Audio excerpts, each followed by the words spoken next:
You're listening to the Barretta Brothers, two of us. For best results, use both ears. Hey! What's up, baby? Hi, Gene. Oh, another show. What's happening? Listen, This it's a one actually special week. is working. So far, we're on. We promise the show's going to happen today. Yeah. It's a very special week. Do you hear the music? No. Are you hearing things? Anyway. Here we go. There's something coming through on my headphones. I Had to be swear, something. It's not haunted. All right. Well, listen, we've got some great guests today, but I always like to start the show with a little, a sweet greeting. And it's a special week. We had a special sweet birthday greeting for each this other. week. You mean a sweet greeting? We usually say something really nice about each other because we do appreciate each other so very much. Mm-hmm. But what? This week, we're going to try something a little different. It was our cousin Gary's birthday on Tuesday. And Gary. Gosh, does he have a personality? It's as vibrant, as explosive, as abstract as his own amazing paintings. And I just got to say, I love you, cuz. And, to me, have you ever taken a stroll down Seaside Boardwalk and you walk past a pizzeria and the smell that comes out across the boardwalk and pulls you in, makes you feel loved, makes you feel needed, makes you warm? Yeah. Mm-hmm. That's what he's like for me. He's like a pepperoni pizza on a hot summer day. What else can we say about him? Happy birthday, Gary. Happy birthday. All right. All right. Well, listen, we've got to do a little bit of business here. We got to do some shameless plugs. Quick. Shameless plugs. Started. Yes. Let's get our peeps in here. I'm excited. Yeah. Well, listen, you can go to YouTube and you can check out Jules Little Gems ! To see Billy's latest project. And yes. I'm sure lots of you have seen it already. It's lots of fun, and there will be more episodes coming in the future, I imagine. I hope. We're working on some. We've been a little lazy, but, I have a 16-year-old, so it's not always the easiest thing to get him in it, but he's awesome in them, actually.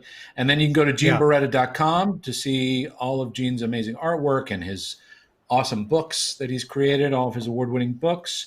And don't forget to subscribe. What about this? The BarrettaBrothers.com. Yeah, this one. Subscribe. Go subscribe for us, please. We got to make it happen. All right. Let's get started. So later, we got some cool guests. Well, but let's just say so. Okay, we're gonna get started. Very exciting. But later in the show, we're going to be joined by two lovely Eds, two lovely men, two lovely guys. And can't wait to do that. We're going to spend some time with them. Ed Christie and Ed Eyth, both amazing designers, creators, Muppet related and non-Muppet related. They're just amazing. So they're coming up in our second half. Right. But our first guest is a chef, winner of the James Beard Foundation Award for I'm sorry, Gene, I'm sorry to interrupt, but he told me he prefers to be called a cook. Ooh. Yeah, I don't know. He just said, call me a cook. I think he's much more than that, but let's call him, you might as well call him a cook. Our first guest is a cook. Would you please welcome Alton Brown? That is literally all that you had to say, because cook kind of just sums it up. I feel good about cook. I feel I can back that up. I don't even have a tall white hat, so I can't say chef. Besides, I'm not going to call myself a chef around the guy who's the Swedish chef. I'm just not going to do that. It would be very bad luck. He's clearly not a chef. I mean, if you want to talk about non-chefs. I know he's pretty influential to not be a chef. But then there are a lot of people that are called themselves chefs that aren't. But he's got the cred. We all know that he's got the cred. There's no argument there. is there a chef that ever has reminded you of the Swedish Chef, like a person? Have you ever come across somebody that you thought, that chef could be the Swedish Chef? Yeah, but not somebody who was famous. Somebody that I just knew in my personal life. I had an uncle who very much reminded me of the Swedish Chef, but he spoke funny because he had a stroke and couldn't talk right. So he just sounded. It wasn't Swedish. It was well, gibberish is what we call it. But because none of us could understand what he was saying, we're like, wow, it's just like the Swedish Chef. But because he was very good with his hands. He managed to get the message across, and he was a strokey chef, which I think is probably politically not viable in the popular parlance. Let me ask you something. Yeah. Is that who kind of was that like your first inspiration as far as like cooking goes, like from him, or how did you get interested? No. I got interested in cooking because I had a really hard time getting dates in college, and I found that if I offered to cook for a girl, I had a better chance of getting a date than if I just asked her out. So it was strictly utilitarian. That's how you do it. Yeah, that worked okay for a while. Gene, but I told Gene cooking, so many. Got to learn to cook. Yeah, it really. That's what happened. That's why Billy was always making out with the girls I had crushes on. Well, he might even say that it was you. He might have been claiming to be you. I don't have anybody claiming to be me. But yeah, I'm not one of those guys who's like, yes, at the age of 4, I made my first pie. No, I didn't. I just wanted girls. And but then I found that, you find that some things are just more enjoyable when you do them yourselves anyway. And so cooking became that, I guess, for me. So it became a hobby, and then it became more than a hobby. Yeah. Go ahead, Bill. Sorry. Oh, I was just going to, but you didn't start off as being a person that was into cooking, right? I mean, you went in more of in the entertainment industry and music as a cinematographer. Oh yeah. Career-wise, I didn't. I was a cinematographer, and then I directed TV commercials for a while, and I cooked strictly as a hobby. And then I started to get this crazy idea in the 90s that food entertainment's going to be big, and everybody thought I was crazy. And I was like, nah, it's going to be big. I'm gonna quit my job and go to culinary school. And everybody's like, you've lost your freaking mind. Wow. And now most of those people owe me money. Have they paid up? Because I know a guy that knows a guy. Oh, no, I don't like them to pay up. It's better to be owed than to have the money. Right. But no, people thought I was a little bit crazy, and then so I quit my job, and I went to culinary school. And you sorry, Gene, go ahead. I'm just throw in you shot REM's The One I Love, correct? I did, back in the day. Yeah, I was about 25, I guess. Wow. When that happened, 25 or 26, somewhere around in there. Yeah, it was a long time ago. I'm surprised you guys remember that. I've been looking it up. I've been watching. I watched Pork Chop Blues recently because I was looking at some of the things you did. How recent is that one? Pork Chop Blues came off of the CD that me and my trio did coming out of our last live tour show. So that video was probably about 2 years old, I want to say. Yeah, about 2 years old. I love it. Yeah. It's just, it has a very primitive look, and so it's deceptive, but it's really primitive, all right. Well, stylistically, but it's really sophisticated. I love it. I love the spinning backgrounds for them to walk along, like a dolly shot and everything. But I really loved it. So it's your music. I'd really like to do that in real life. No, I did not direct. I didn't direct the video. And I'm knocking myself in the head for not remembering. It's the Chapman brothers, the guy that did Homestar Runner on the web. I'm a huge fan of theirs, and so I gave them the song and said, "Hey, would you just make a video for me?" So it was all those guys, and they're fantastic animators, and then they worked with a puppeteer that I work with a lot named Lucky Yates, who's also on the TV show Archer on FX. So I provided the music for that, and then I just wanted them to take it and go with it. Sometimes it's nice to just let other artists do their thing with your work. So that's why that was a lot of fun. But it was primitive because I wouldn't give them any money. You see, Well, it's a very small budget. It didn't A look like it was little bitty primitive. budget. It was like But what I had in my it didn't pocket look at the primitive time. as in inexpensive. It looked primitive just because they chose it stylistically. That's what I liked about it. With the rotating cylinder for the streets and everything. Yeah. I think it's So what's your main instrument? What's your main instrument? Well, I grew up playing saxophone. I grew up playing tenor saxophone, but now in the trio, I play guitar and sing. I find it easier to write songs on a guitar than a saxophone because it's really hard to play saxophone and sing at the same time. It's difficult. I think Kenny G may have done an album of that, and am I what? Sam Butera fan? Do you know Sam Butera? Yeah. I've never met. We've never met. Louis Prima, by reputation, and Louis Prima. Yes. Yeah, sure. Yes. We did meet him actually. We met Sam Butera in Atlantic City. Is he still alive? Not now. That was okay. 10, 15 years ago. Wait a second. That can't be right. Would be over 100 now. Well, it kind of, yeah. Well, Keely Smith only passed away like 4 or 5 years ago, but yeah, he definitely, he passed away about at least 10 years ago. Yeah. Yeah. Okay. But I want to go back to you. Sorry.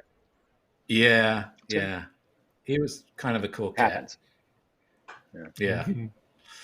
But I want to go back, to the cooking. Sorry. Cause I love to cook. I'm a huge fan of yours. We've talked some cooking. Yes, a little bit, but because I would just pick your brain all day long and I would bore the shit out of you. But I'm always fascinated with, and I'm just going to go to Iron Chef for a minute. I know you're not shooting that now, but I'm always fascinated by how you know what they're making almost before they're making it. Is that just in here? Or do you have notes and things? Do you know what's kind of coming? Because you'll say, oh, that's a bechamel, but they're going to be using a so-and-so nut and or what? It boggles my mind that you sense what they're making based on just some ingredients.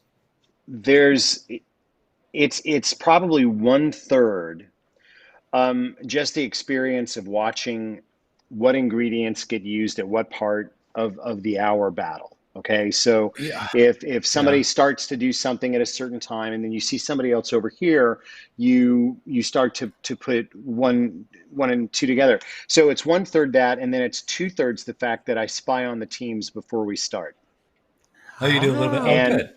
Good. Yeah. So because even if they don't know what the secret ingredient is, they have to have some kind of plan. They have to say, like, well, somebody's going to have to cut an onion. Unless that's chocolate up there, somebody's going to be cutting up an onion, and somebody's going to be making this, and somebody's going to be making that. So the other half is just listening, and I might have access to microphones that are placed in places that might help that. Maybe. Yeah, sure. Maybe. But still, you do it well. Then you just do it very well, because it does really feel like it's in real time, and maybe it's the editing of it all ultimately, but it is definitely in real time. I'm just so impressed with how you recognize things that are starting at the very basics, and then it is that, and I go, and it doesn't feel like you knew it. There are a lot of moments, There are a lot of things that I don't, but if you were to watch really early episodes of that show, it's mostly me just going. Right. Yeah. But I think we did like 300 of them. So you do like 300 of them, and you get to where you're like, I would break the hour down into 5-minute segments. And if I saw a certain thing happen in a certain 5-minute segment, then I would chart it to the next segment. And you start to draw a graph of everything that's going on. And then there are also culinary spies down on the floor who are talking to me through another earpiece. So I'm getting intel all the time if I can't see it on one of my monitors. Plus, you've done so many now. You've done so many now that if you say something wrong, if you say something wrong, they can just edit something out of an earlier show and plug it in. Oh no, I'll go back. No, because here's the thing. Once the shows are edited, I still have to go back and do another layer of voiceover Sure. because there's no way for me to know how they're going to edit the stories together. And I only have 8 monitors, so there's stuff I don't see until they do the cut. So once they do the fine cut, I'll go back and kind of patch it up a little bit if there was something that I missed. Sounds like the Muppets. Does it? Oh yeah. Except nobody has their hand up inside of me. Well, we can arrange that. It would be a better show. It would be a better show if somebody had their hand up inside of me, but they don't. You know what? I was interested. Something I wanted to talk to you about. I was interested in this. I heard you talk about what I'll describe as your creative triune. You mentioned Julia Child, Mr. Wizard, and Monty Python as a triune for what you do now. So you're a big Python fan, eh? Yeah, I mean, I think that when it comes to absurdist skit comedy, they're still, from a writing and performing standpoint, the gold standard. And for my own show, Good Eats, there's a fair amount that we either just steal directly from the Pythons, or is inspired by the Pythons. And from both a writing standpoint and a performance standpoint, yeah. I always pick that up with your rhythms and things, because I was, from the time they aired in '74, I was memorizing the skits and went to see them live at the City Center in New York when I was 16, and had John Cleese walk over me during a skit and got to peer his undercarriage, which is a memory that is not hard to forget. But I knew them backwards and forwards. So I did pick that up about you. That's why I wanted to mention it. And there are several books that you can, that have every single skit written in them, and I just keep it around and open it. And when I start feeling like I've got absolutely no idea what I'm going to write, I'll pick that up and like, oh my God, they made gold out of absolutely nothing, right here. I mean, this is a bit about a cheese shop that has no cheese. Freaking brilliant. Yes, right. That's right. I used to also, you know what I used to do too? Sorry, let me just mention, Billy, when we were back talking about animation earlier, all I did in my mid-teens was to make cutout paper animation based on Terry Gilliam's work. That was a huge influence on me as well. Yeah. Sure. Sorry, Billy, go ahead. It's still to me the best animation there is, personally. Yeah, it's so, I love it. He's so clever. He's amazing. No, I was just going to say, you really took cooking. I think the visual side of cooking became so much more interesting. I think you were on whatever path you felt that you were on, that you said in the 90s, I'm going to go to culinary school and you basically made cooking more interesting. Wouldn't you say that's true? Because I don't know of other shows that were doing it. Cooking was already plenty interesting. I didn't make it interesting. I may have pointed out in certain ways that it was interesting. But what I think that we did do on Good Eats, at least, is that we brought history and engineering and chemistry and anthropology, and then we wrapped it up in hopefully some pop culture comedy in such a way that it was really easy to watch. And we tried to make them really dense so that people would watch them repeatedly, would watch them over again. And if they got up at the end of that and said, hey, I think I'm going to go into the kitchen and make whatever, then they would. But our approach was always, this is entertainment first and foremost. This isn't about recipes. But visually, it was much more interesting, right? So to me, it wasn't just we're looking at the front camera, the above camera, the two, it was more interesting and more fun to watch. And it opened up all new styles, I think, of cooking shows where people didn't feel restricted. Everybody that works on the show, and most of my crew has been with me since we started back in the pilot episodes in '97. We all came either from movies or commercials. So having a vibrant visual language and visual style was always something that was wired into the show. The way we think of it is that, we were talking about the MTV generation. You got to have something to look at, or people aren't going to pay attention. And so that was always something that was kind of built into the DNA of the show, was that it needed to be visually interesting.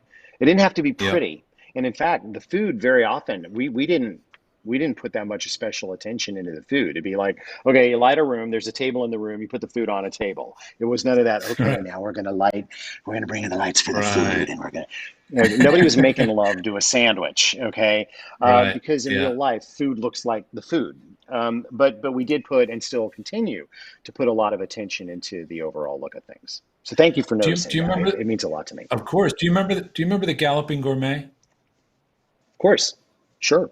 So when I remember as a kid, that was one of the newer things, because he would walk away from his kitchen and go and sit down. You know, that was like a new thing. And I guess that's what I'm saying, is that, cooking shows needed something new and exciting. And I think that's what you have created for so many people now, that people get to experience and opened it up, you know. The other thing that helps now is that technology is changed so much. Technology has changed so that people can do whatever they want with cameras. We're only limited by, time, money, and creativity. Right. But thank you for noticing all that. I appreciate that. You know what? While I've got you here, I just wanted to ask you a question. I've been preparing for a picnic here, and I've got this circular watermelon, and I can't quite figure out how to bite into it. I'm wondering if you know a place I can maybe find information on how to attack a disc of watermelon. He's always eating. I'm guessing that you saw my Instagram story from yesterday, or my YouTube video. Is there one? No, I didn't. But that's interesting. Really? What? What is you that? guys are messing with me. So I started using a wire cheese cutter to take the rind off of my watermelon. It works great, and it keeps you from having to smash your face directly into the watermelon. Some people use dental floss, and I've never been able to figure out, the whole dental floss thing. I'm like, I can barely floss my teeth, much less floss a watermelon. How am I supposed to hold that? So I tried it, and I only made a mess. My only more favorite way to break out a watermelon is to just cut a hole in the end, stick an immersion blender into it, and just blend the entire thing inside the shell, and then just pour it out. Or pour out part of it and then refill it with vodka. Depending on what you're doing that weekend. Well, I won't give away the real way, because I'll encourage people to go to your Instagram page to find out for themselves. Well, it was on a story, so it's probably gone now. It may be on YouTube, though. I think I put it on my YouTube channel. I put it on my YouTube channel. That's where it is. I wanted to ask you that our grandmother, who we called Nanny, she was a great cook. Nanny. My mother was a great cook. Everybody, I'm sure we all love our family's recipes. But something that I always thought was really interesting was our grandmother, Rose, she would go to the store and always pick something she never tried.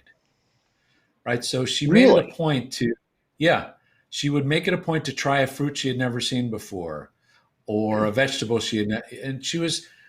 and I just wondered, is that something like, do you feel like you've tried everything out there? Are there always new things, or things you are looking forward to trying? Or oh my gosh, there are always new things, and more and more things are available. We've got more foodstuffs available to us than any culture and any generation has ever had before. And there's a market even pretty close to where I live that opened up a couple of years ago that brings in massive amounts of produce from the Caribbean and from South America. And I'll, just as soon as I think I've seen it all, I'll go in and I'm like, what the hell is this? And I've literally gone up to this, like, what am I supposed to do with this? I'm standing in the market, Googling, trying to figure out, what the hell is that? Yeah. Or you'll see some fish, and there's some fish in the tank. And I'm like, that's not natural. That I've never seen that before. So no, I still see stuff all the time. Yeah, I love that practice she had. You made me think of this, the way you're describing that. A lot of the gadgets and things, or the creative ways you use food, are you doing kind of a Ben Franklin-y thing where you're creating out of necessity, inventing out of necessity. You look at something and say, I need this that way. So how is it going to happen? Yeah. 19 times out of 20, it's exactly that. I'm just looking around, wanting to get something done, and I'm too cheap to go buy a tool just to do it. So I start looking around, the kitchen, or I'm looking in the garage or whatever, to just try to figure out how I can get what I want done. So yeah, it's definitely necessity being the mother of invention, for sure. Yeah, cool. Does is there a dish? Go ahead, Bill. Is there a dish that when people when people say when I come over, I want you to make this dish. Is there like a favorite Alton dish that people often request from you when they come over? Do they say, are you going to make that? Can you make that for us? Actually, let me ask you this. No one's ever asked me that. All right, let me ask you this. Is there a favorite dish that Elizabeth likes that you make? And is there a favorite dish that Elizabeth makes that you love? My wife is an amazing salad maker. I adore salads, but my salads, I'm not a good maker. I don't have the touch. And she can seemingly go out in the yard, get some old leaves off the ground, get some sawdust, maybe, sweep the floor and take that. And then she takes that and a lemon. And it appears on a plate. I'm like, holy crap, that's the best salad I've ever had in my life. So absolutely, when it comes to Elizabeth's cooking, salad is the best thing. And she's got a really good way with vegetables. I, on the other hand, Elizabeth would say that if it has lived and died walking, if it is a terrestrial animal, that's my thing. And I wish that I was a vegetarian. It's just I'm really good at cooking pigs. And I love cows and chickens and things like that. So I am a cooker of meats, and I feel bad about it. Oh, there she is now. Speaking of Elizabeth. We're doing our podcast. Hi. How you doing? She's been asking. She's been down. Can she hear me? They can't hear. No, she can't hear you because here you can shove this in your ear and they'll hold on. Can I just ask her? I just want to ask her, what's her favorite thing that you cook for her? Say that again. I wanted to ask her, what's her favorite thing that you cook for her? Do you have a favorite thing that he cooks for you? Yeah, well, many, but as of late, he's been perfecting his grilled chicken. The late chicken? Past year, we don't have an oven. It's a grilled chicken. We just buy this really wonderful organic. You gonna pay me? Okay, bye. No, it's true story. No, I mean, he was just like, I'm just gonna grill a chicken now, and we found these really great sort of happy chickens. I smoke chickens very, very well. Yeah. But it's so hard to listen to their little coughs. You put them in and you close the lid and you hear the little. And they're hard to roll into papers too. Yeah, it's hard to roll chicken in paper. We're determined though. We're determined. It's the Cheech and Chong chicken. It's the Cheech and Chong. That's chicken. a great name. So you have to get really good papers. But it's just that's a good thing. Yeah. CCC. We'll raise them on cannabis and then smoke them. Oh, that would be. I wonder what it would taste like. CBD chicken. That's it. CBD chicken. We could make a fortune. Nice. Sorry, guys. I got to go. No. You got to do No, because we got to go work on the CBD chicken. Yeah, CBD chicken. All right. I was just telling them how good your salads are. Thank you. Yeah. Yes, he was. We don't eat a lot of salad, but when we make them, you're very good. They're really good. So she's a good cook. Not with the chicken. I think we're gonna. I'm so glad you walked up. That's so cool. I think we're gonna. Unfortunately, I think it's time for us to go, Alton. This has been wonderful. Thanks for having me on, guys. I appreciate it very much. Next time I'll bring my twin brother. I don't have a twin brother, but I'll find somebody who can play twin brother. But I am going to send you. I'll make another puppet itself. I'll make myself. Everybody can also see this lovely couple if they watch the Quarantine Kitchen episodes. Quarantine Kitchen.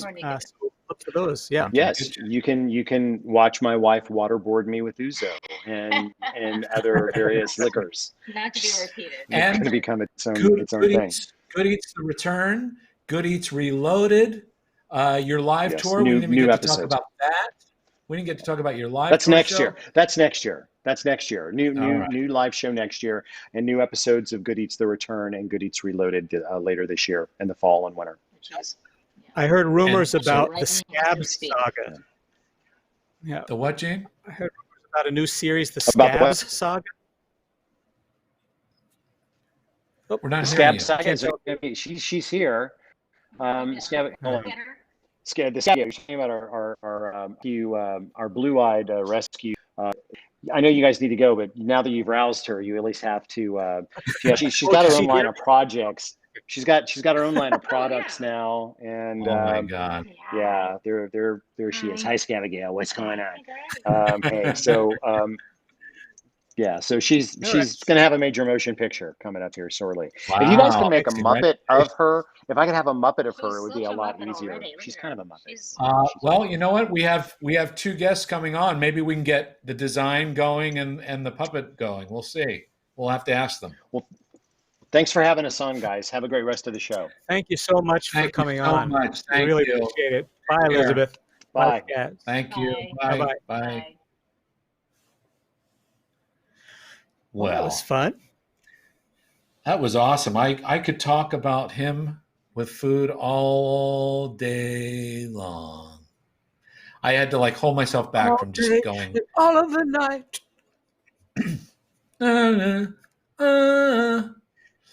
Seriously, I could just talk about cooking.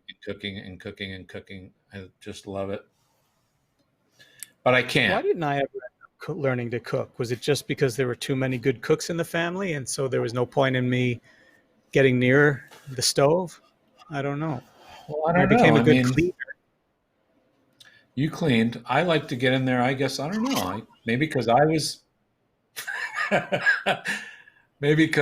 in there, and you thought, "Oh, he's cooking." What? You cleaned. Cleaner? Just the way you said that. You cleaned.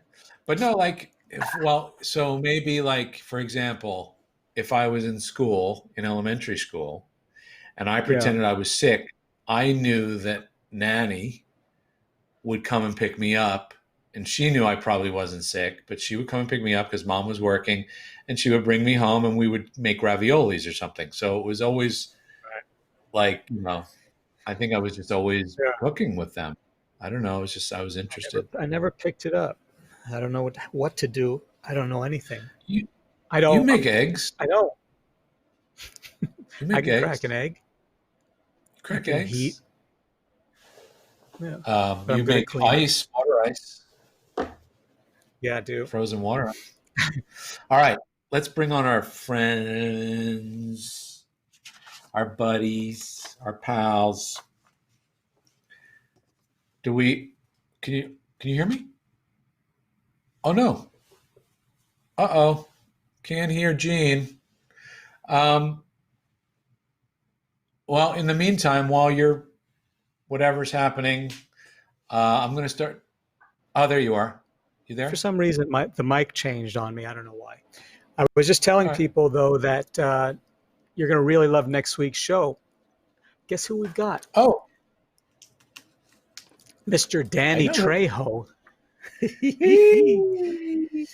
who's got a new documentary on out now called Inmate Number One. That's really cool, and can't wait to talk to him. And that's coming next week. Yeah, he's got a book. He's always busy. That's all he does is Tejo's Tacos, constantly.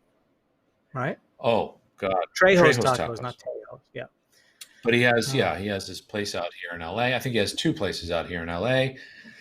And he's going to come and talk. He's such a lovely guy. We've worked with him. I had a chance to work with him many times. Whenever we're doing a Muppet project and we're thinking about celebrities, one of the first things that everybody goes is Danny Trejo available?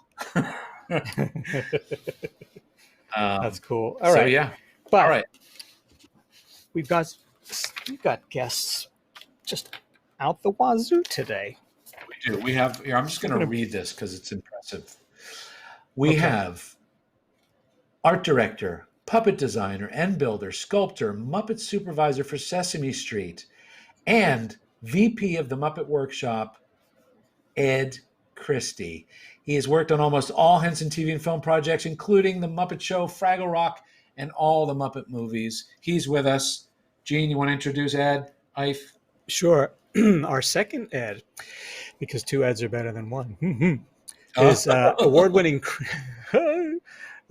creative director, designer, sculptor, and visual arts educator Ed Eyth. He's worked on such films as Back to the Future 2, The Rocketeer, Hook, Men in Black, and of course, he's worked with the Muppets and the Jim Henson Company. So, would you please welcome Ed Christie and Ed Eyth? Come on, guys, join us. Hey, greetings. Hey, guys. How are you guys?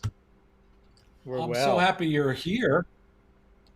Thanks for the invite. So sorry about last time. It didn't go. We weren't able to get you on. So sorry about that. That was But fun. You're here now. Yeah, that was exciting stuff. Well, welcome. Well, thanks.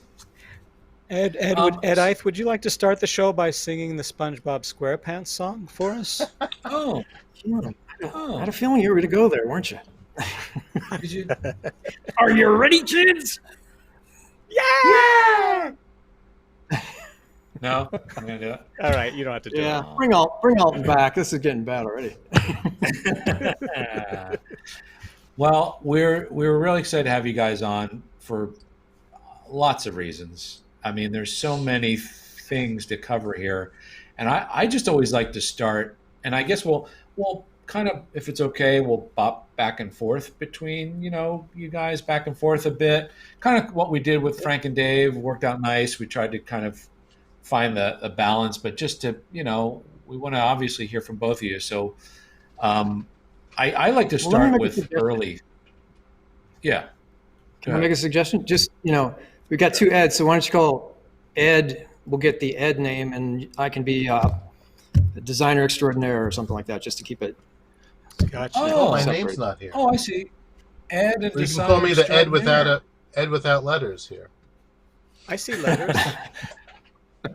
But actually, I want there I am. to go. I'm going to start with Ed, Mr. Christie, if I may.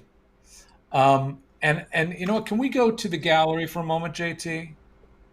And can we have a look at C0, please?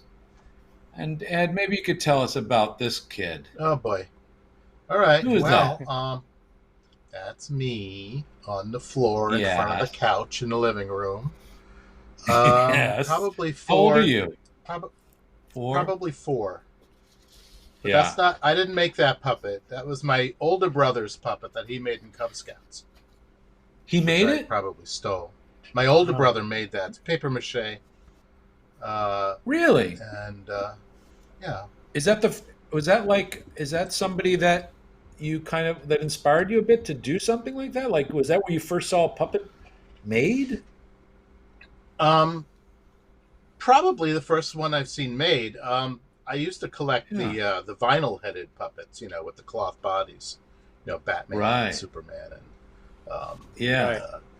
generic ones. And I had a cardboard puppet theater, and but this is probably my first exposure to something that was handmade as a puppet. Yeah, so I credit my older brother for that, I guess.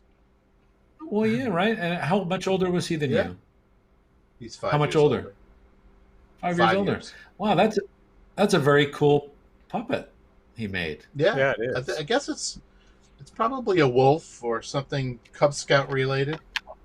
It's my guess. Yeah. I should have asked them before coming on. And so you grew up in Brooklyn? No. Or were you born in Brooklyn? I was born in Brooklyn. Born in Grew up Brooklyn. on Long Island in a town called right. Elmont, where Belmont Racetrack is. First town out of Jamaica, Queens. And Cool. and I was there my whole life, and through high school until I went away to college. Italian American. Was this an early? family? Oh yeah. Sorry. My father's Napolitan, and my mother's Sicilian. Sicilian and Napolitan. Oh my gosh! A What a mix volatile you are. combination. Wow. So we were just talking about this. So did you learn how to cook watching the family? Somewhat. I didn't stand by, probably by osmosis. I didn't really stand by the kitchen and watch them cook. Although my father did most of the cooking. My mother did most of the cooking. My father was the better cook. And he claims that she can only boil water when he married her, but that's an exaggeration. And of course, the grandparents, watching the grandparents. So it's Right. kind of just osmosis or instinctive, it's kind of in there, Yeah. And Mr. Eyth, can we go back to the chat, JT? Mr. Eyth. Yeah, I was about to interrupt you guys. I wanted to ask because Gene told me, I'm reluctant to do interviews and things like this, but Gene said it's a vodcast. So I thought, you know what? I am up for a vodcast. So how does this work? Is there like a trigger word or something? Because we should probably do That's Muppet. it. Every time the word You got Muppet. Let's go for every it. time- Go on my first one. Everybody pick shot. up. Let's go. Pour some on my watermelon here, please. Oh, you got it. That's good. Awesome. All right. Nice. Vodcast. What a Very great good. idea. And Okay. where were you born and raised, Mr. Eyth? Where are you from? Dude? And how old were you when you had I'm your sorry. first drink? Yeah. Yeah, well, I was born in Pittsburgh, Pennsylvania, and first drink was probably, I don't know, my kids are watching, I can't say that. No. It's probably 18, Pittsburgh, 19. I know you're from Sneaking out Pittsburgh. of high school. Yeah. Grew up in the Burgh. Right. Go Steelers. Right. Go Penguins. Like I'm into sports. Did you ever cross paths with and Mr. you- Rogers? I didn't, but God, what a great guy. I remember when I was living in New York and I saw Esquire magazine with, Fred Rogers on it as Man of the Year. And I immediately thought it was like a satire or something. I thought, that's cruel. He's such a cool guy. Why would you do that to him? But it turns out he was a Man of the Year, and justifiably so. Have you guys have seen his documentaries, right? I spent a day with him. Once out there. So, Wow. he's a really special man. Yeah, I cried at his documentary. I want to be Fred Rogers. me too. I This think was my- Go I think ahead. loving and kindness is the new badass for me. Absolutely. completely. So I've always felt that.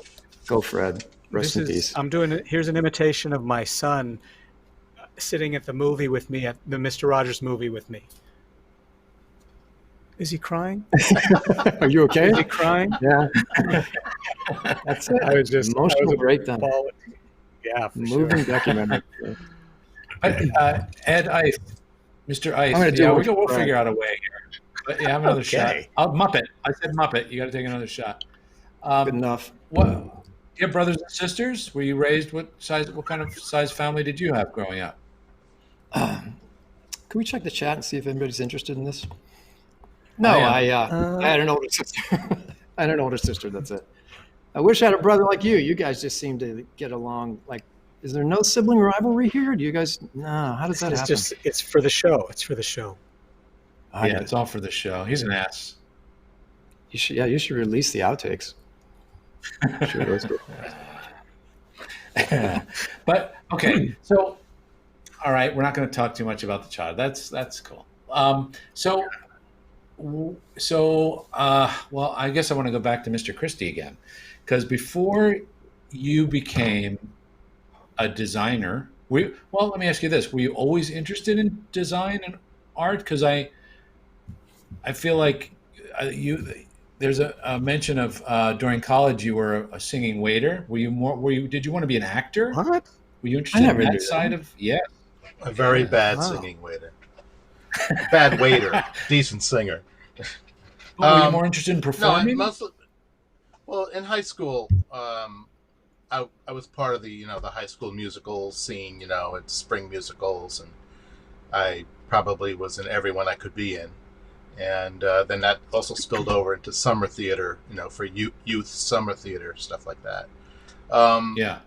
And then, my parents weren't thrilled about that because that took away from my studies. So it was discouraged. So, so my father used to say, but my father used to say, "You still doing that acting shit?" That's what my father. And that's Even when I supportive was from with the him, right?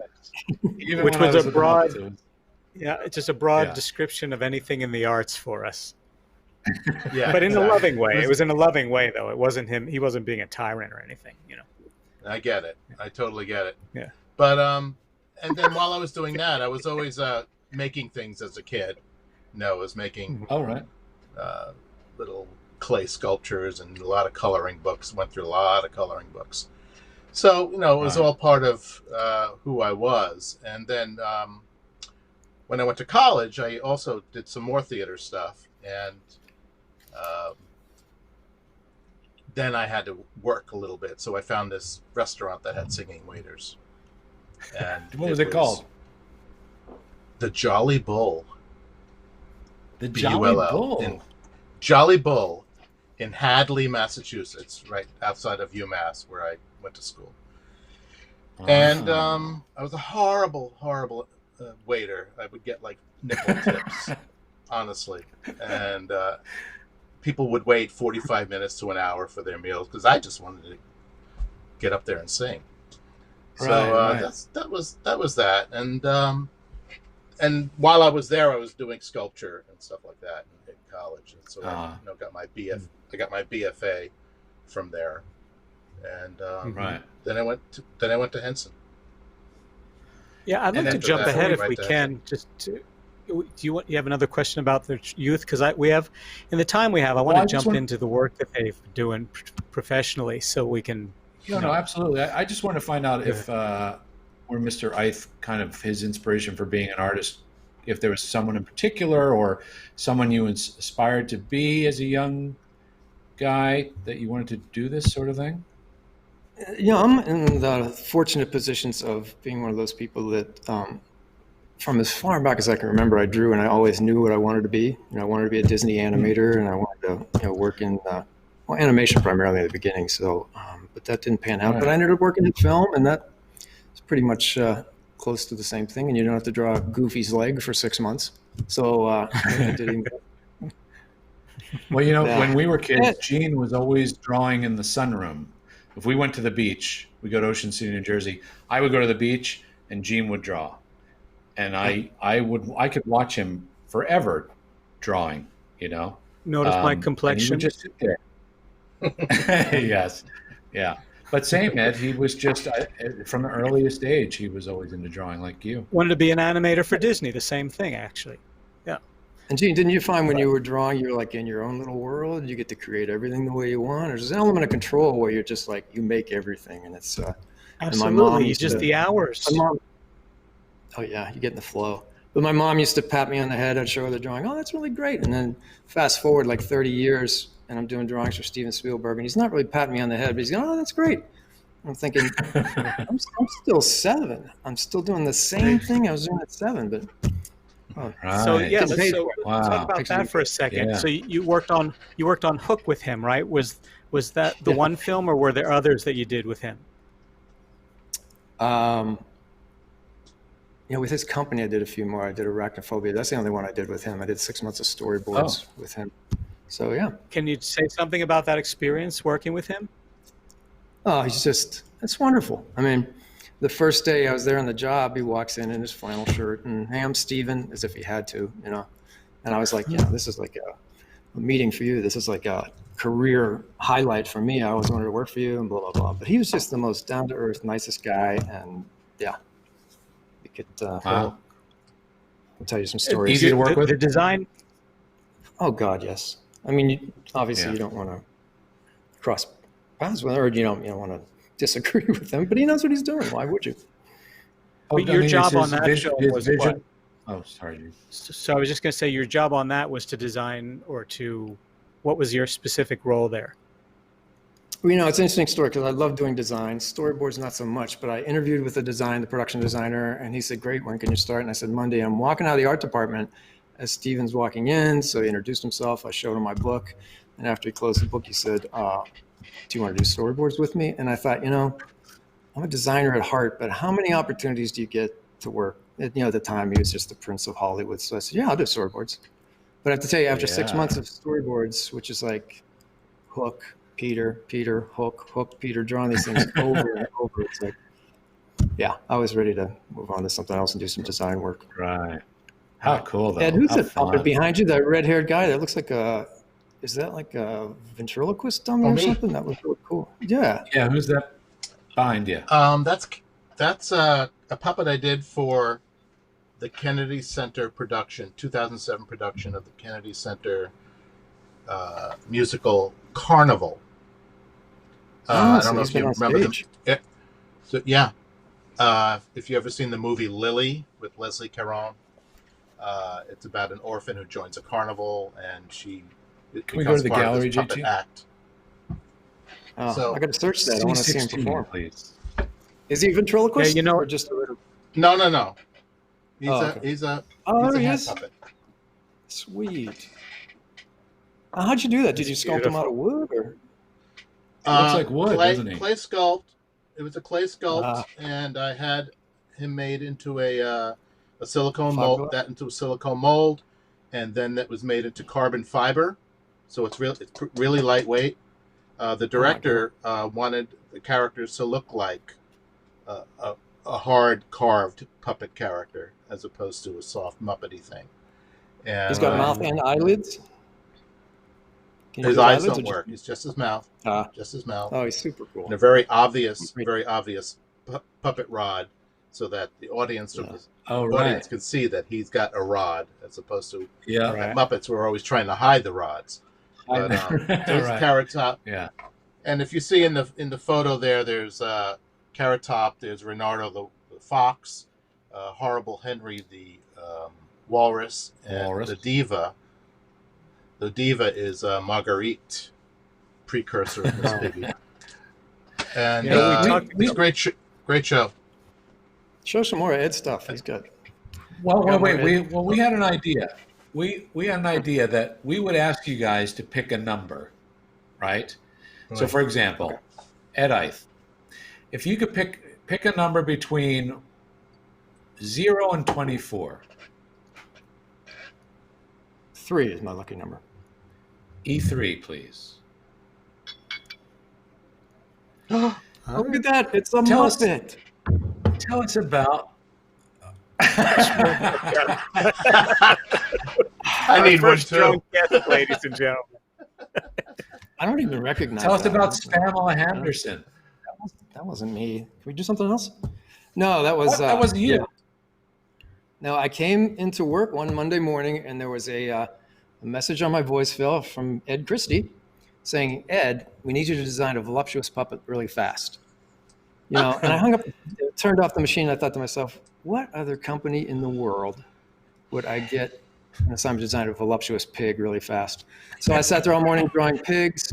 This one got approved. And then Ed Christie's team, who, the builders that Ed managed are like, you give them a napkin sketch and they turned it into something museum quality. So that was Pamela Henderson.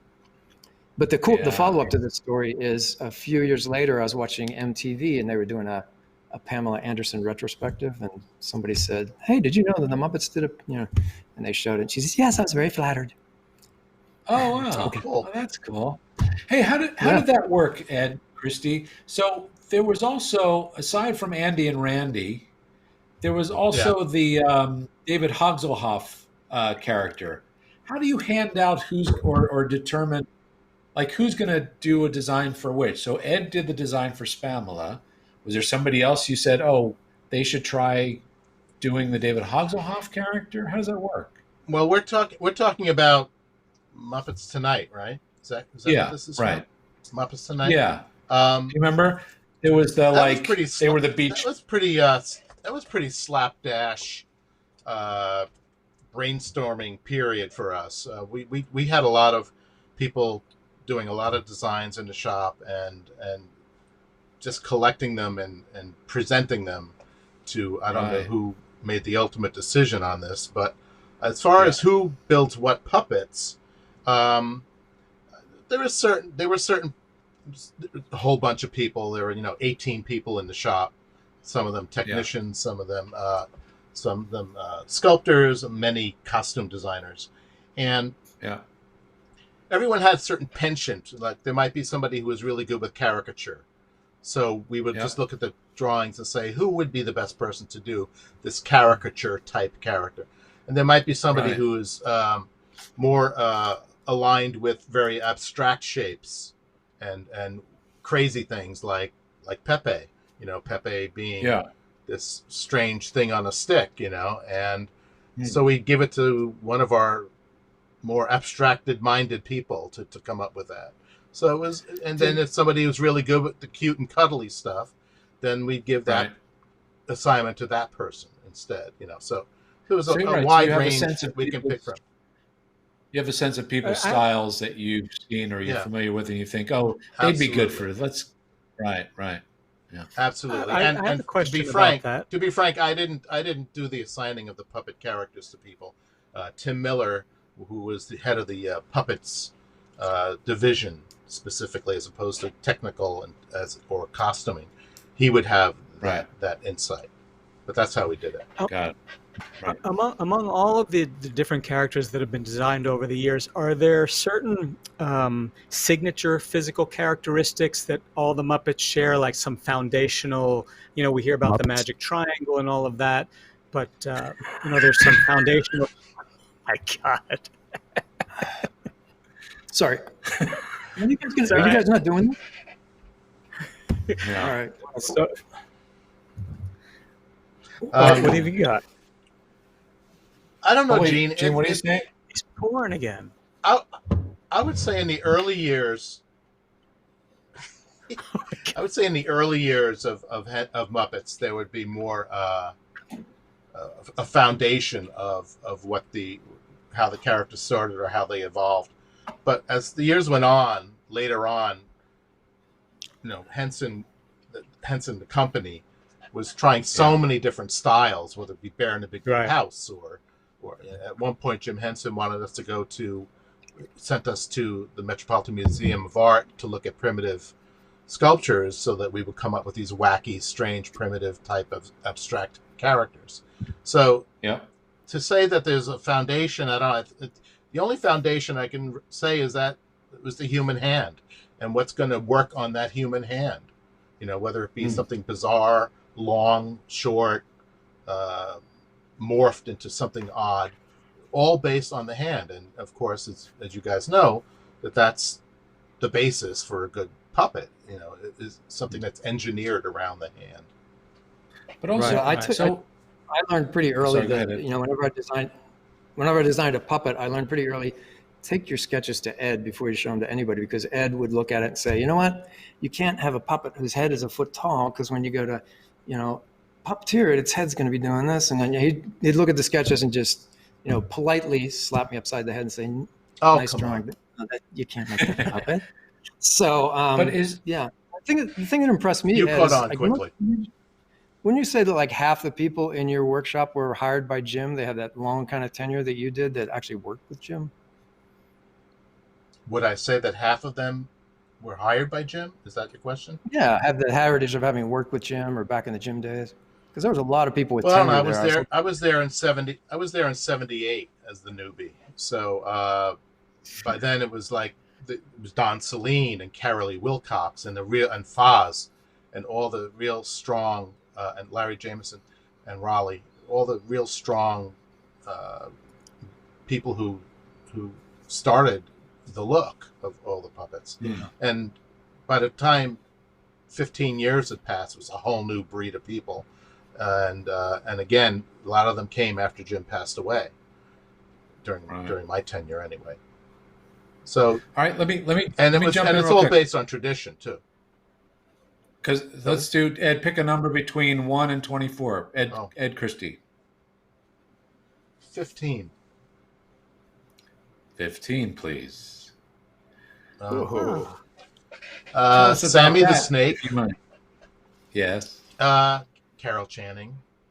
Carol Channing, which a lot of people may not know. Ed. She was a very exciting. I loved Carol. She was wonderful. This is Sammy the Snake. Hello, what was that for? Is that Sesame?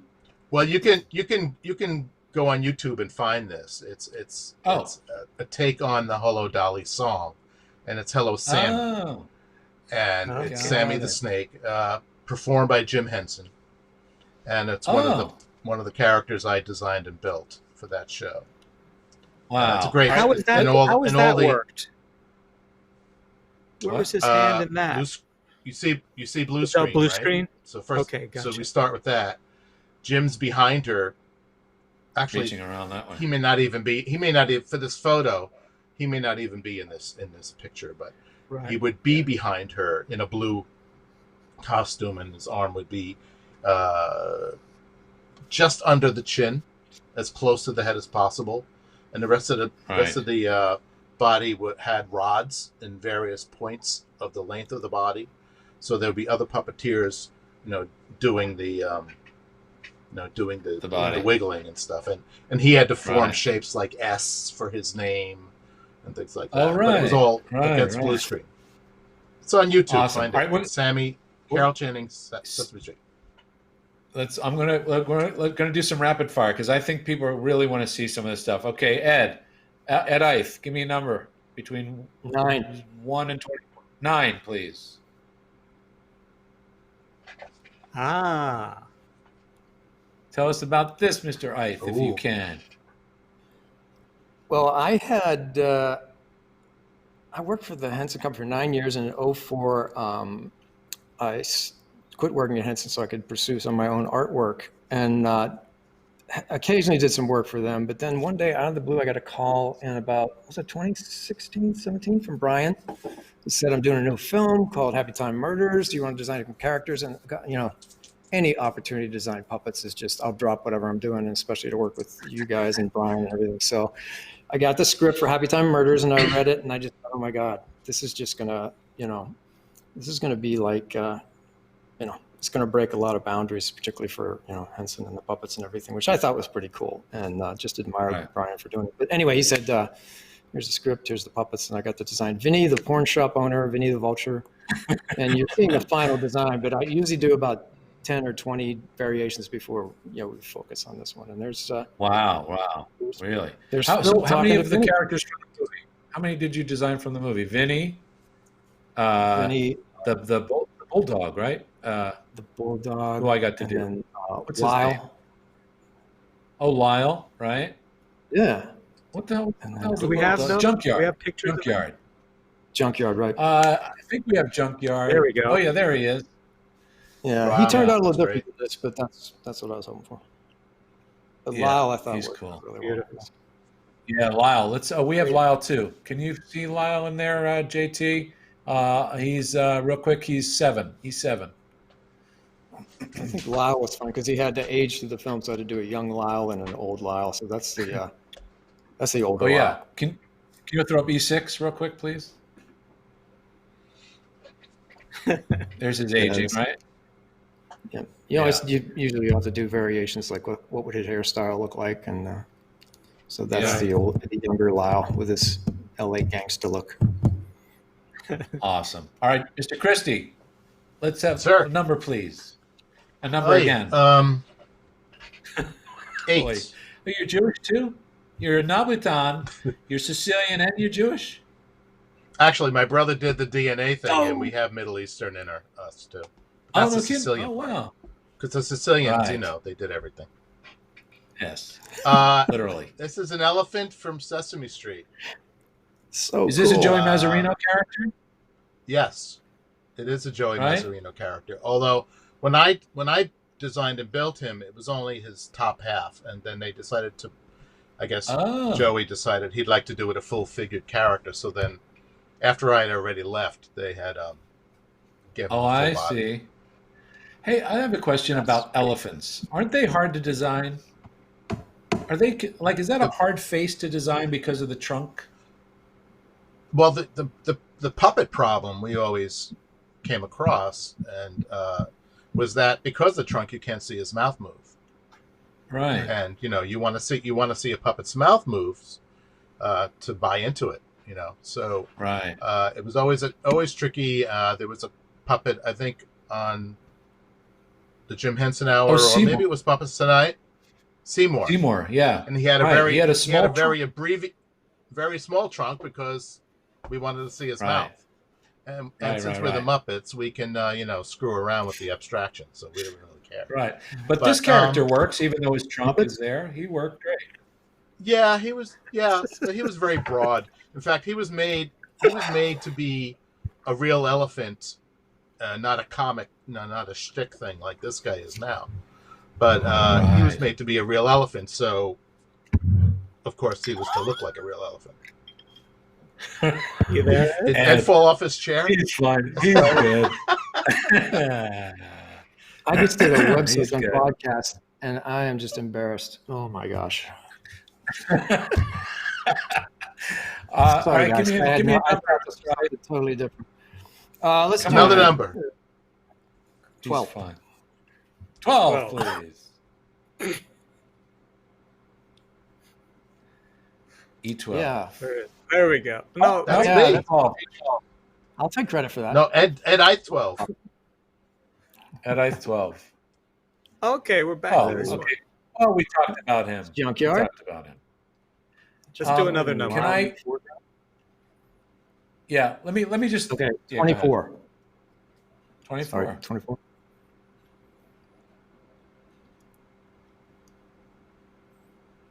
You guys need to do a show that's all puppets.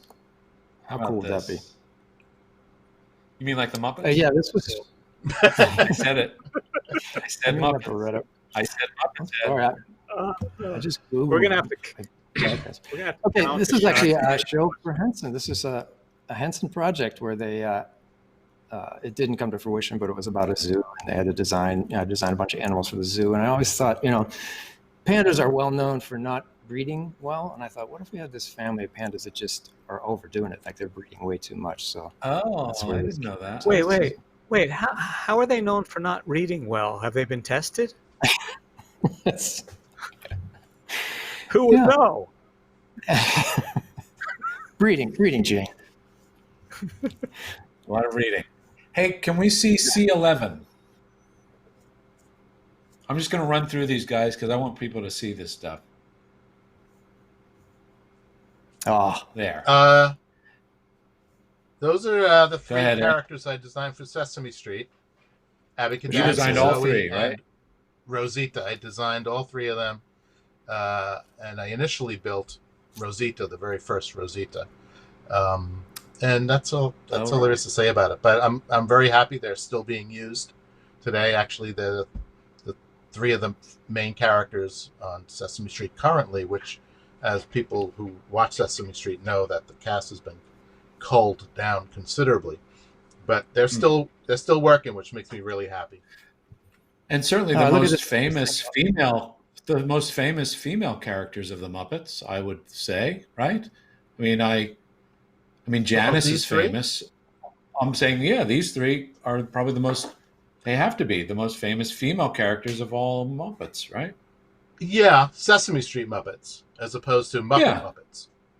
Sure. But there are, I'll take that. The Muppet. Yeah, on the Muppet Show, there's Janice, and then there aren't a ton of female characters, but these three, of course, yes. But these are three characters that you designed and created. Why is that? Why are the female characters so hard to come by?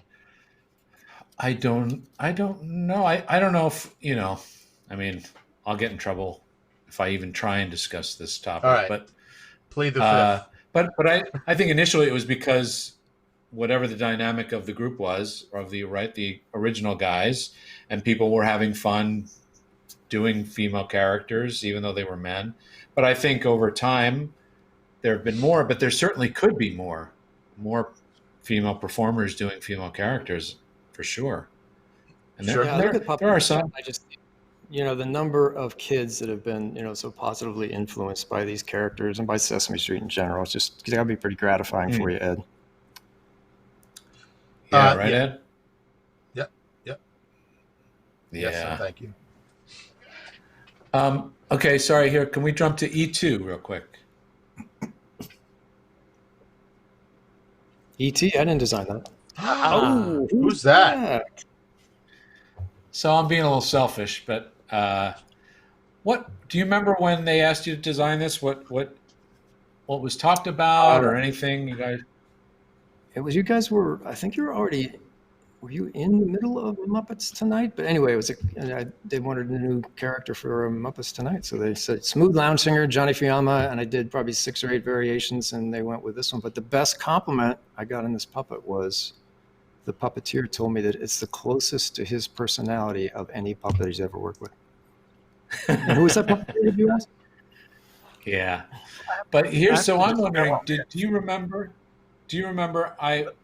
Because I had there was another puppet that we were thinking of using, and I would look at him in the mirror, and I had a really hard time because I used to do Johnny Fiamma as myself. He was a character that I would do with Gene and I. We did these 2 Fiamma brothers, and so Johnny was a guy that, yeah. So when I looked in the monitor and I saw this other puppet, I couldn't do it. So I asked, is it possible that maybe someone could, I don't know if you remember this or if anybody shared this with you. I hope so, because it looks kind of what I was thinking, but it was basically a picture of Robert De Niro from Casino.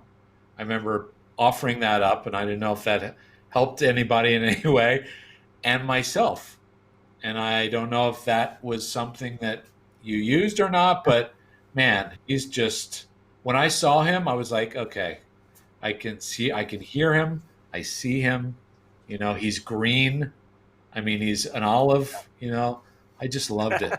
I loved it. And the one thing I asked for is, as you can see in the sketch, I wanted to have like one eyebrow that could go up and one would stay down. So they did the thing. That's Ed and the team so put much a little eyebrow Mickey in there. Yeah. It was really his personality is his eyebrows. There was a rumor going around for a while that his name, people were saying, we were reading that he was named Fiamma because it was the word mafia, an anagram of mafia. Yeah, but it was not at all. Fiamma came from our mom's cat that was named Fiamma. And that's the story of it. It means flame. Was that. Yeah. It means flame in Italian, but it's spelled with 2 M's, but we just went with 1 M. And then I liked the idea that it was kind of an anagram for mafia, so I didn't. We left it like that. I had no idea. Yeah. Can we go to C-17 for Mr. Christie?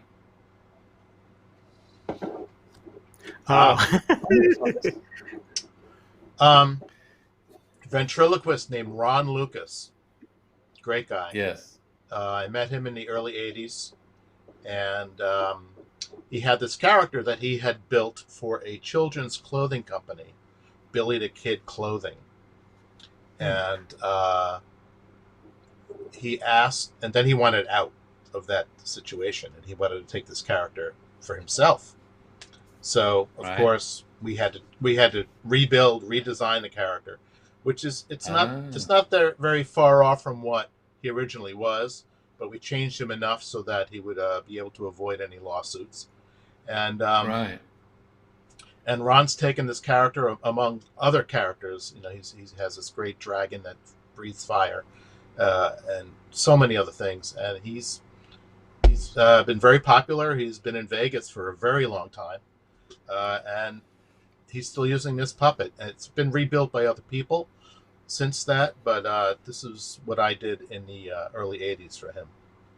And if I remember, I don't think back at that time there were people doing soft ventriloquist puppets, right? Wasn't this kind of a new thing? I was weirded out. Yeah, I was weirded out that we were doing that this was a ventriloquist puppet, because really, I had this kind of stuff in my head when I think of ventriloquist puppets, right? The hard heads. But yeah, I think he was really early on with this, and I think there are some puppeteers now, famous puppeteers now, that are using soft puppet characters, and I don't know their history, but I have a feeling that Ron started that, or it was really so if we go on, people copied. I want to share something. Yeah, I want to share something with you. So if you go back, JT, this is in around, I don't know, in the 80s. Is there a C. Ron Lucas video that you have there, JT? Oh, really? Now look who's in the audience. Talk about the show. Oh, you guys are in the audience? Well, here's the story, though. We used to go to this show and do things to get the camera to point at us. So we knew if we laughed extra hard, we'd get on TV. So We get a shot. That's the reason for the young Stallone there. So we were connected before Billy was even involved with the Muppets. We had a connection to you, Ed. Unbelievable. Isn't that wild? Unbelievable. Can we look at E14? E14, please. Are you guys good for time? Are you okay if we go over? Yeah, we're good. Yeah. I'm good. This is like a bingo game. Yeah. E14. What do you? Can you tell us about this, Ed, Mr. Eyth? Sure. Yeah. Boy, this was on my website, I guess, huh? Yeah, I was. No, I was in your home. Oh, that explains it. I want to get this back if I can, Bill. I worked on the film Back to the Future, and then because I worked on the film, I was called by Universal Studios when they were doing the ride and said, can you do storyboards for it? So it's just a matter of sort of styling this the Back to the Future ride for Universal. So you helped stylize the ride? Yeah, and again, they give you a script, and you pretty much it's similar to film storyboards. You just storyboard the experience, ideally from the guest's point of view, and just trying to design things that they can create that sort of give it that film Back to the Future credibility. Yeah, a huge ride. And I love that ride, or loved it. Did it happen? But yeah. Did it did happen? I've never been on it. Wasn't it Universal Back to the Future ride? Yeah, Ed, it was huge. They just closed it down a few years ago, and people were like really upset about it. But if it's any consolation, Ed, I worked on it and I never wrote on it. But you can watch videos on YouTube. They've got a video of the whole ride, so it was really well done. I will. All right. I will. Do you know what I'm curious about? But before you change that, I read something, Ed, that you said. You were describing the design for Back to the Future 2. You said we were highly motivated to make it so we didn't look like fools in 25 years, because we knew that when we see movies like Metropolis, they're speculating about the future and it could be so far off. So how do you approach that? How do you know in advance that you're in safer territory when you're designing the future? Well, I had just graduated from college when I worked on that film. So I had, been schooled in industrial design and all the, projected technologies that were coming up. And it was just a matter of taking that the next step. Like, how can we move beyond that and project off into the far distant future of 2015, flying cars and hoverboards and all those things.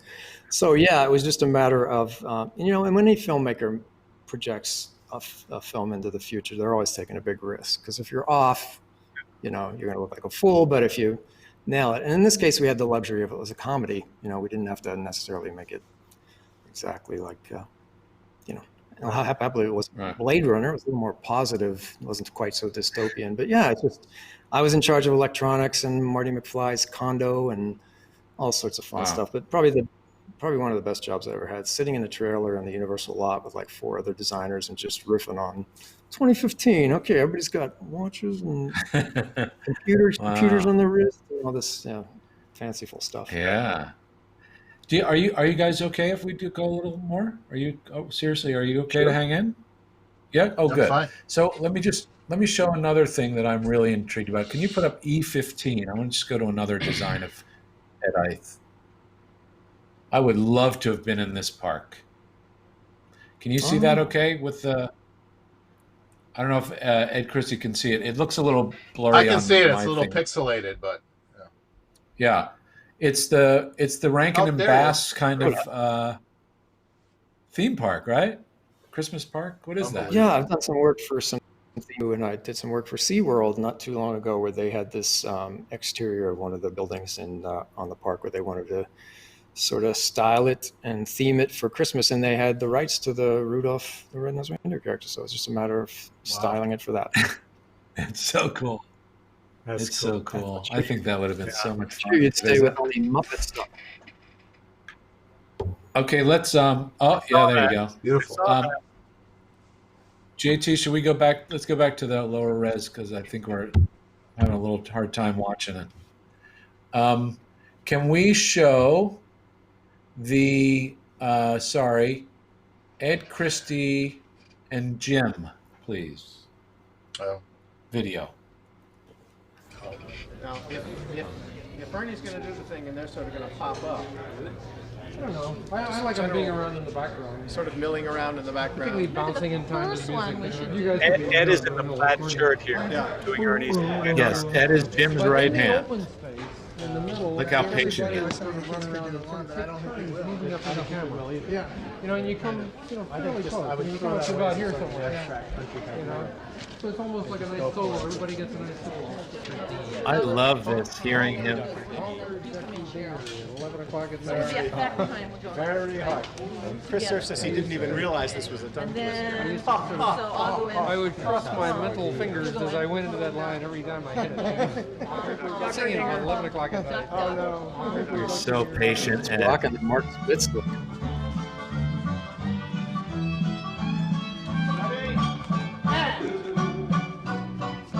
Kathy Mullen in the front.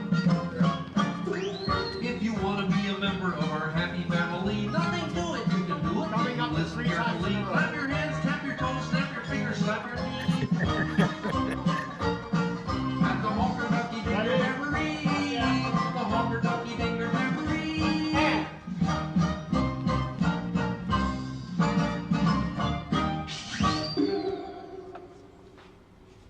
Yeah, that was great. Yeah. Good times. So cool. Good times. So was that how many times did you find yourself working with Jim in a right hand situation? I know you guys worked very closely in the workshop. Not many. Not many No, at why? all. And I'm so freaking grateful that somebody put that on film. because if I right-handed Jim maybe 4 times in my entire time there. Wow. And seriously, it was because they ran out of puppeteers. And I was wrangling at the time. So I was there, and Jim said, you come over here and let's do this. And I'm so grateful that's there. I wish I had grandchildren to share it with. But wow, that was great. And I performed a little bit on Sesame Street, but not a lot.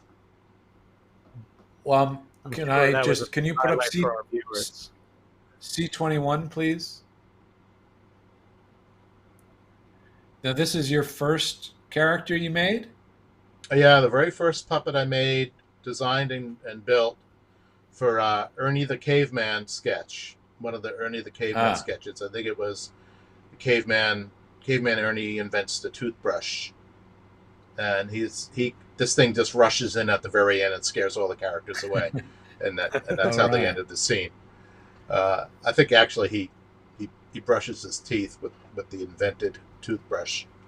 Oh, said, right. Minty.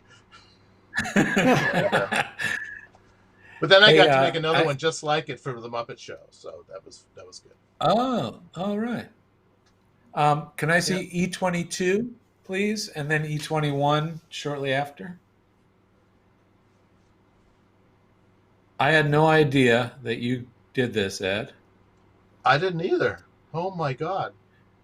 Beautiful. Well, this is your thing. Yeah, I just did a sketch of Kermit as Charlie Chaplin for the Chaplin, the Henson Studios on the Barretta. What do you mean you just did a sketch? You designed this beautiful thing. Yeah, well, when you think about somebody had to sculpt it, somebody had to blow it up, somebody had to make a mold, somebody had to, fiberglass. Of course. I didn't do much. So to give me credit for that's a little, but I'll take credit for it. Everything's collaborative, right? When it comes through Muppets. Yeah. I mean, the world we work in. And without you, it wouldn't be there. I don't think. I think it's your design, Beautiful. And then it moves on, like you said, to other things, right? I put it on my website. So, Billy, is it still up there? Is it still there? Yeah. Great. Yes, absolutely. Beautiful. How about E17, please? Can you take credit for this? I'll take credit for that. I'm going to own that one. All right. Can you tell us about that? Yeah, after I left Henson, I wanted to be, my repressed urge was to be a figurative sculptor. So I started sculpting in earnest, and long story short, I entered some Olympic competitions. This one won first place award for the national competition, and it represented the United States in the international competition. And so, yeah, it was it's beautiful. So true to work on. Thanks. Can I bring up while we're just on that? Okay, go ahead. Do that. Sorry, just let me go. E20, please. Okay. What's that, Mr. Eyth?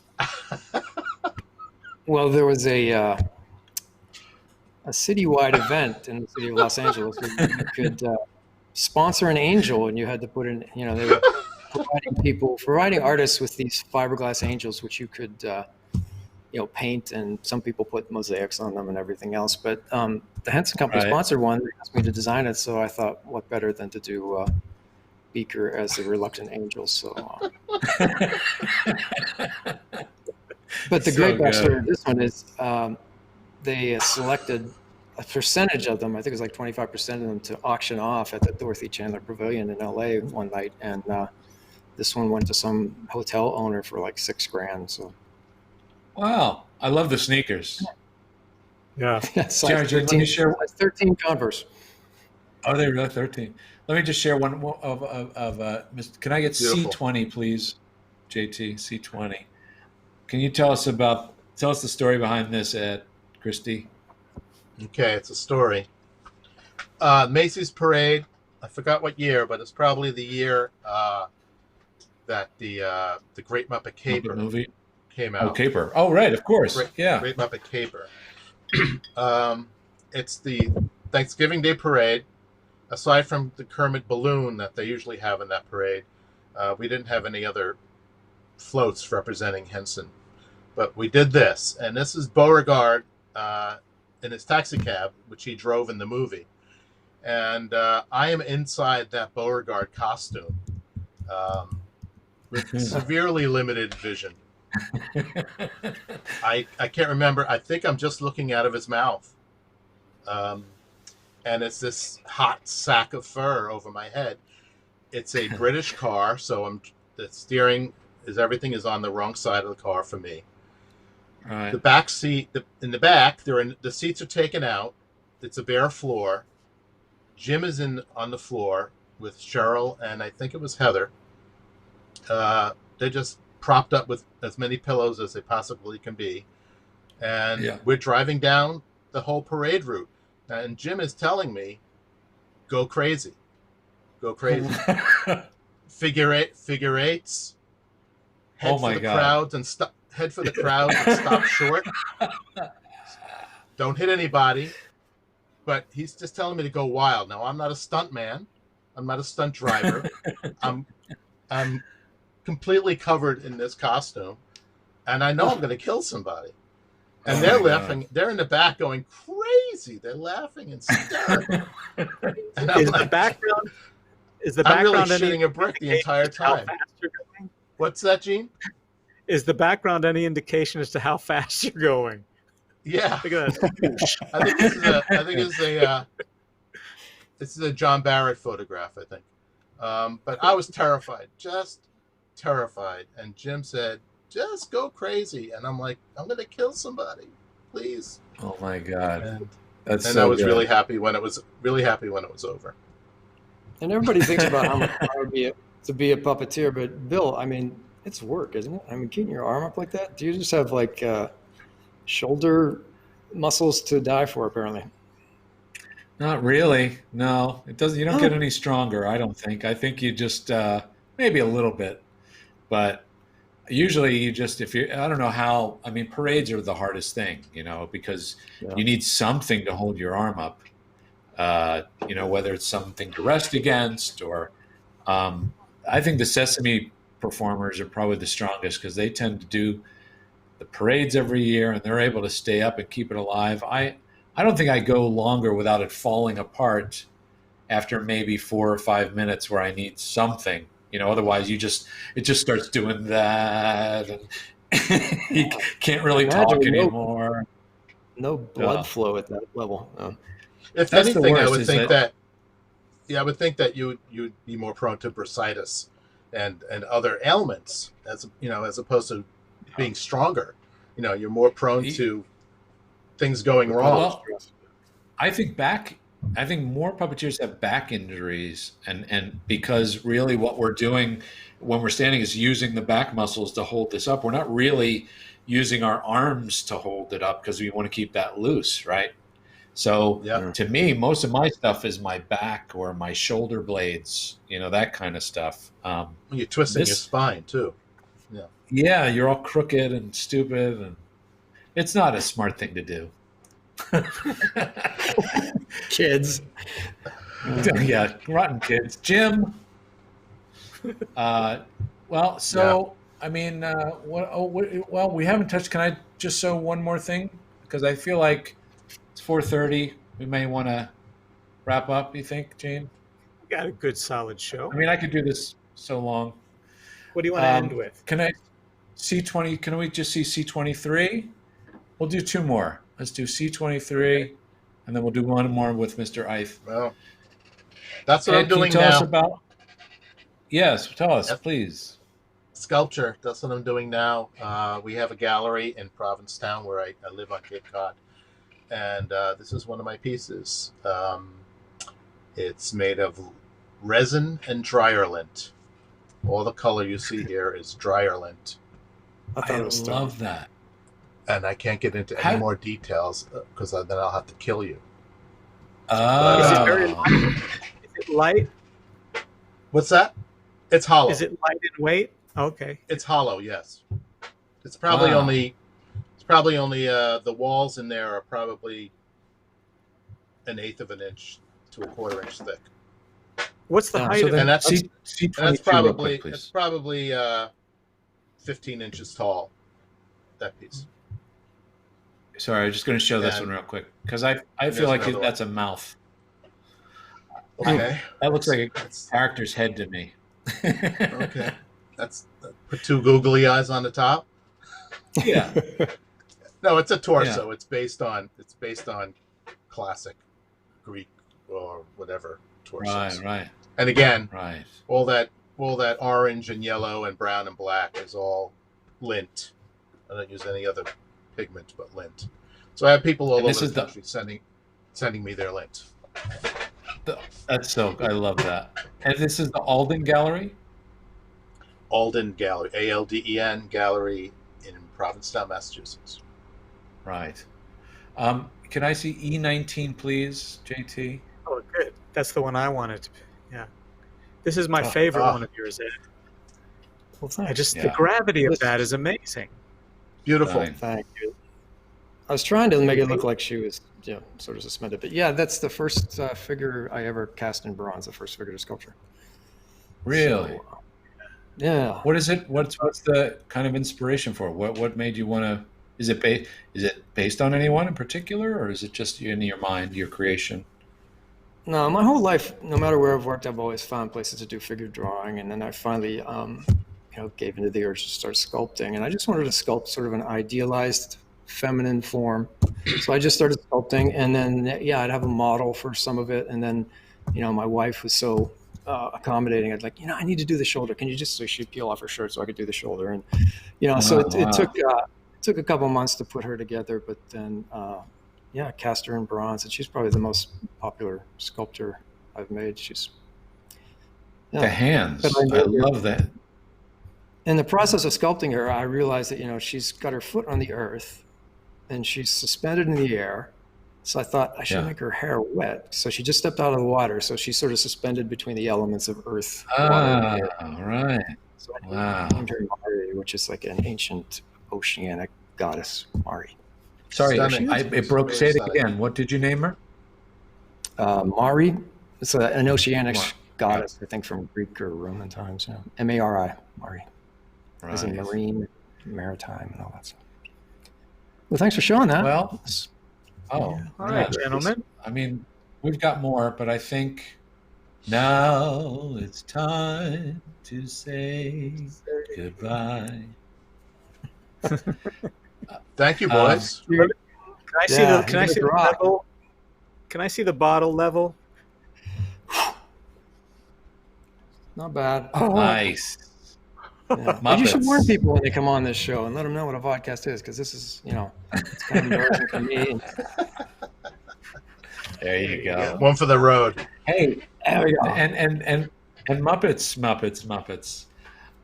So I'll be on the ground in a minute. Thank you guys so much for doing this. Thanks for hanging out longer. I could have kept going, but I don't know. Maybe we'll just have to come back. Will you come back, maybe? Absolutely. Yeah. Oh, good. All right. Bring more puppets, Ed. Yes. I don't have a lot of puppets here. It's just that one and his castmates. I don't do puppets. Maybe you can make a new one for us. No. You can make a whole new one for us, Ed, next time. Yeah. A dryer lint puppet. Okay. We can end there. All right. Thank you, guys. Thank you, Barretta. Thanks so much. All right. See you. All right. I can't hear Gene. He'll be here in a second. Well, we've gone really along. Can I hear you now? Hello? There you are. Yep. You hear me? We've gone a long time. Yes, I hear you. Okay. You hear me? Okay. Yep. We should wrap it up. We didn't take any questions, but there was a lot. Yeah. Sorry, everybody. We appreciate it, guys. But next week, remember, we're going to have Danny Trejo joining us, and we'll have some other people showing up. Stay Surprise tuned guests. stay tuned for our posts during the course of the week. We're going to have Batman. Batman might be here. Who knows? The Watermelon Man. Yep. JT, thank you for everything. You're awesome. Can we hear you? Yes, please hi? subscribe. Please subscribe. Take a moment, JT, go say to hi our to YouTube everybody. page. Hey, everybody. Thank you. There he is. Hey, Thank JT. you, JT. All right. Boys from Chicago. Gene, I'll see you next time. See you next time, folks.